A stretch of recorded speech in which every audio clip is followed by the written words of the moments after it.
Assalamualaikum warahmatullahi wabarakatuh. Alhamdulillahirabbil alamin.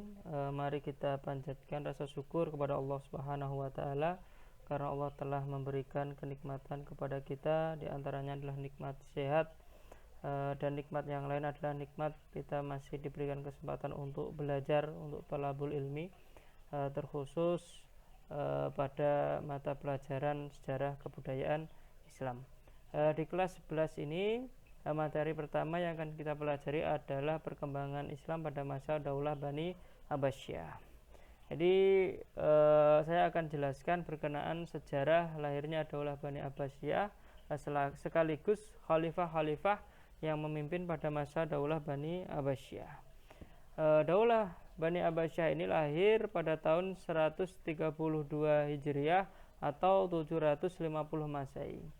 Pendirinya adalah Abdullah bin Muhammad atau Abu Abbas as-Safah. Jadi inilah pendiri dari Bani Abbasiyah.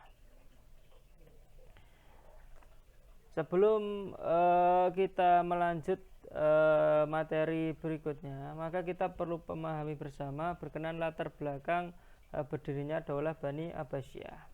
Jadi kebangkitan Daulah Bani Abbasiyah ini dimulai dengan adanya gerakan-gerakan perlawanan terhadap kekuasaan Daulah Umayyah di Andalusia. Jadi pada masa kepemimpinan Khalifah Hisham bin Abdul Malik. Pada masa Umayyah ini proses Arabisasi itu sangat kental dalam tampuk kepemimpinan. Sehingga di sini kurang melibatkan kaum Mawali atau non-Arab dan memberikan denda kepada bangsa-bangsa yang dikuasai, serta harus adanya jizyah bagi para mu'alaf, serta tidak melibatkan kaum Syiah Khawarij dalam pemerintahannya. Maka gerakan-gerakan perlawanan terhadap Daulah Umayyah ini menemukan momentumnya ketika para tokoh pemerakasa Daulah Abbasiyah, diantaranya adalah Muhammad bin Ali, menjadikan kota Kufah ini sebagai pusat kegiatan rintisan kekuasaan yang baru. Gerakan Muhammad bin Ali ini mendapat dukungan dari kelompok Mawali yang selalu ditempatkan sebagai masyarakat strata 2. Karena kita tadi melihat bahwasannya tampuk kepemimpinan ini sangat kental dengan proses Arabisasi. Maka di sini dukungan kuat dari kelompok Syiah yang sejak awal tidak berpihak kepada Daulah Umayyah. Kepemimpinan Daulah Umayyah berakhir ini pada tahun 132 Hijriah atau 750 Masehi dengan wafatnya pemimpin terakhir, yaitu Khalifah Marwan bin Muhammad di Fustat, Mesir pada 132 Hijriah atau 705 Masehi. Dengan demikian secara de facto berdirilah kekuasaan Daulah Abbas atau kekhalifahan Abbasiyah. Daulah Abbasiyah ini merupakan salah satu pilar kejayaan umat Islam pada masa klasik, ya.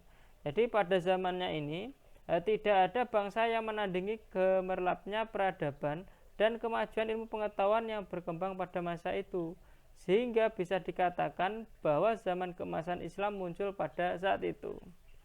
Daulah Abbasiyah sangat berjasa dalam memberikan kontribusi peradaban dan keilmuan yang terus menginspirasi tokoh-tokoh ilmuwan muslim dan bahkan sampai ilmuwan barat dari zaman klasik sampai zaman modern. Hampir ini 3 abad lamanya kurang lebih. Banyak di antara peninggalan Daulah Abbasiyah ini menjadi saksi bisu dari kejayaan Islam di Timur Tengah, Asia, bahkan sampai kemudian di Eropa. Jadi Daulah Abbasiyah ini berkuasa hampir 6 abad. Jadi dari tahun 132 sampai 656 Hijriah atau 750 sampai 1258 Masehi. Didirikan oleh Abu Abbas as-Safah dan dibantu oleh Abu Muslim al-Khurasani. Siapa Abu Muslim al-Khurasani? Dia ini seorang panglima muslim yang berasal dari Khurasan, Persia. Dan Abu Ja'far al-Mansur yang banyak berjasa dalam membangun pemerintahan Daulah Abbasiyah. Dinamakan Daulah Abbasiyah karena para pendiri dan penguasa daulah ini adalah keturunan daripada Abbas, dan Abbas ini adalah paman dari Nabi Muhammad Sallallahu Alaihi Wasallam. Pada mulanya Daulah Abbasiyah ini menjadikan Al-Anbar atau Al-Hashimiyah ini sebagai pusat pemerintahan pada masa permulaan. Setelah beberapa lama kemudian ibu kota dipindahkan ke Baghdad dan dijadikan ibu kota sekaligus pusat kegiatan dalam menjalankan roda pemerintahan. Pada masa Khalifah Al-Mahdi, wilayah Islam sangat luas meliputi wilayah yang sebelumnya dikuasai oleh Daulah Umayyah, Jazirah Arab, Afrika, dan sebagian wilayah Asia sampai kemudian perbatasan Cina sebelah barat. Inilah sedikit saya gambarkan dan paparkan berkenaan latar belakang berdirinya Daulah Bani Abbasiyah. Fase-fase pemerintahannya berlangsung kurang lebih 505 tahun dengan dipimpin 37 khalifah. Jadi khalifah Bani Abbasiyah ini ada 37. Nanti bisa dibaca sendiri di buku paket sudah ada. Kemudian pada materi ini juga saya paparkan kembali berkenaan khalifah Bani Abbasiyah. Dari yang mendirikan adalah Abu Abbas As-Saffah sampai kemudian pada masa pemerintahan Al-Mu'tasim Billah. Inilah khalifah dari Abu As-Saffah sampai Al-Mu'tasim. Anak-anak sekalian, sebenarnya pemerintahan Daulah Bani Abbasiyah ini terbagi menjadi 5 periode. Dalam setiap periode ini terjadi perubahan pemegang kekuasaan. Jadi sistem pemerintahan dan kebijaksanaan militer ini mengalami perbedaan. Selama kurang lebih 5,5 abad, pemerintahan Daulah Abbasiyah ini dipimpin oleh 37 orang khalifah. Berikut ini adalah para khalifah yang memberikan peranan penting dalam perjalanan panjang Daulah Abbasiyah. Di antaranya yang jelas memberikan kontribusi adalah pendirinya, yakni Abdullah bin Muhammad bin Ali bin Abdullah bin Abbas, merupakan khalifah pertama yang dikenal dengan Abu Abbas As-Saffah. Jadi As-Saffah ini merupakan khalifah pertama pemerintahan Daulah Abbasiyah. Ini harus kalian ingat. Kemudian kemenangan yang didapatkan atas Daulah Umayyah menjadikan Daulah Abbasiyah ini secara otomatis menggantikan pemerintahan sebelumnya. Para pendukung Daulah Abbasiyah ini diwakili dalam pemerintahan baru. Orang-orang Yahudi, Kristen, Nestorian, dan Persia diwakili secara baik dalam pemerintahan Abu Abbas dalam meneruskan administrasi pemerintahan Daulah Abbasiyah. Dalam masa pemerintahan As-Saffah ini juga didirikan pabrik kertas pertama di Samarkand. Jadi ini berkenaan khalifah yang memberikan kontribusi. Selain Abu Abbas As-Saffah, juga ada khalifah yang lain yang saya kelompokkan di sini 3 yang akan saya bahas. Yang pertama adalah Abu Ja'far Al-Mansur. Di Abu Ja'far Al-Mansur ini memimpin kurang lebih dari tahun 754 sampai 775 Masehi. Menjadi khalifah kedua Daulah Abbasiyah, meneruskan khalifah sebelumnya, yakni yang dipimpin oleh Abu Abbas As-Saffah. Abu Ja'far Al-Mansur ini merupakan putra Muhammad bin Ali bin Abdullah bin Abbas bin Abdul Muthalib, masih saudara kandung dari Ibrahim Al-Imam dan Abul Abbas Ad-Daulah. Ketiganya merupakan pendiri Daulah Abbasiyah. Jadi ini sedikit profil berkenaan Abu Ja'far Al-Mansur. Jadi selama kepemimpinannya kehidupan masyarakat ini berjalan tentram, aman, makmur. Kemudian stabilitas politik dalam negeri cenderung aman dan terkendali. Tidak ada gejolak politik dan cenderung stabil.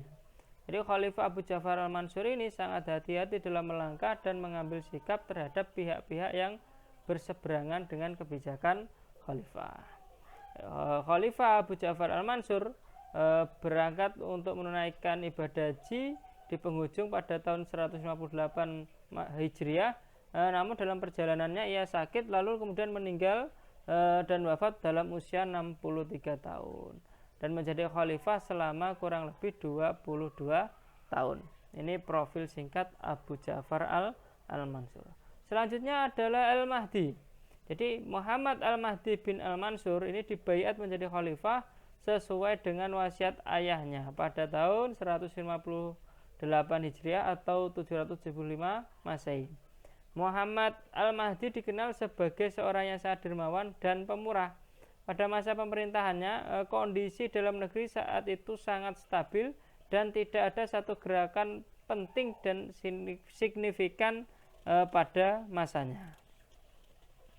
Jadi beberapa peranan Al-Mahdi diantaranya adalah berhasil mencapai kemenangan-kemenangan atas Romawi. Dia sampai ke pantai Marmarah dan berhasil melakukan perjanjian damai dengan Kaisar Agustin yang bersedia untuk membayar jizyah pada tahun 166 Hijriah atau 782 Masehi. Kemudian Al-Mahdi ini meninggal pada tahun 169 Hijriah atau 785 Masehi. Muhammad Al-Mahdi ini tercatat memerintah selama kurang lebih 10 tahun beberapa bulan. Kemudian khalifah berikutnya adalah Harun Ar-Rasyid. Harun Ar-Rasyid ini adalah mutiara sejarah Daulah Abbasiyah. Jadi termasuk khalifah yang terkenal pada masa Daulah Bani Abbasiyah. Jadi dikenal sebagai sosok yang sangat pemberani. Meski berasal dari Daulah Abbasiyah, Harun Ar-Rasyid ini justru dikenal dekat dengan keluarga Barmak dari Persia atau Iran. Pada masa kekhalifahan, Harun Ar-Rasyid ini dikenal sebagai masa keemasan. Jadi masa keemasannya umat Islam pada masa Daulah Bani Abbasiyah, ia pada masanya atau eranya Harun Ar-Rasyid, di mana saat itu Baghdad menjadi salah satu pusat ilmu pengetahuan dunia.